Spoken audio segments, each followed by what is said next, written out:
السلام علیکم، میرا نام ہے ذیشان عثمانی۔ آج ہم جس ٹاپک پہ بات کریں گے اس کا نام ہے کتنی رہ گئی۔ پاکستان کے اندر جو ایوریج اوسط عمر ہے وہ اتنی زیادہ ہے ہی نہیں، وہ 62-63 سال مرد کی ہے تو 65 سال عورتوں کی ہے۔ تو اب کیا کریں، کوشش کیا کریں کہ سال کی شروع میں دیکھیں ابھی محرم شروع ہوا ہے، ایک ایوریج نکال لیا کریں کہ کتنی رہ گئی ہے۔ مثال کے طور پہ 62-63 سال عمر ہے، میری عمر 43 سال ہو گئی ہے، تو کوئی 62-63% ہو چکی ہے۔ تو اس کا مطلب یہ ہوا کہ بہت گزر گئی اور تھوڑی رہ گئی۔ دیکھیں موت کا تو کسی کو نہیں پتہ، نہ ہو سکتا ہے اگلے سیکنڈ میں آ جائے، یہ ویڈیو بھی پوری نہ اس سے پہلے انتقال ہو جائے، ہو سکتا ہے آگے 100 سال جیتا رہا ہوں، اللہ سبحانہ و تعالیٰ عمر میں برکت دے، تو کیا ممکن نہیں ہے۔ لیکن بندہ اپنے طور پہ تو حساب لگاتا ہی ہے نا۔ تو بندہ بولے کہ یار 50% ہو گئی ہے، 60% ہو گئی ہے، 70 ہو گئی ہے، 80 ہو گئی ہے، بونس میں چل رہا ہوں، ایوریج عمر تو 20 سال پہلے گزر چکی۔ پھر بندہ اپنے آپ سے پوچھے کہ وہ تمام کام جو پیچھے نہیں ہوئے وہ آگے کیسے کر سکتا ہے۔ 50% عمر گزر گئی ہے اور عمرہ نہیں ہوا ہے تو کوشش کرے کہ آگے ہو جائے۔ 60% عمر گزر گئی ہے اور حج نہیں کیا ہے تو بھائی کب کرنا ہے حج، کر لو حج۔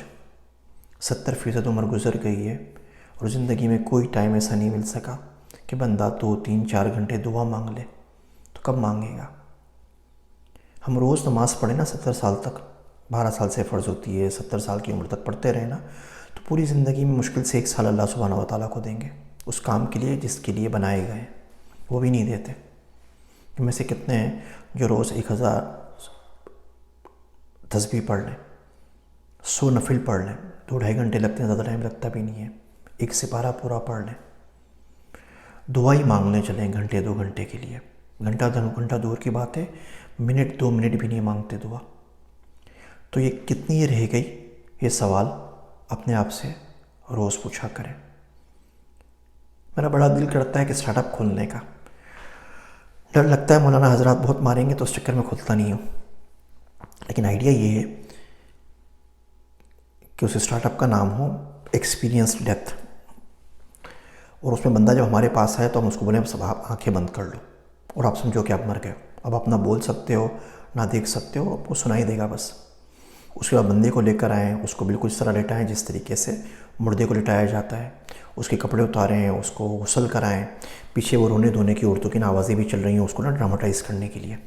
اس کے بعد اس کو خوشبو لگا کے ناک واک میں روئی شو ڈال کے اس کو آرام سے رکھ دیں، پھر مولوی صاحب آ کے اس کی نماز جنازہ پڑھا دیں، پھر اس کو اٹھا کے قبر نما تابوت میں ڈال دیں، کہیں آکسیجن لگا دیں، لیکن یہ پورا پروسیس ہونا چاہیے 2-2.5 گھنٹے کا۔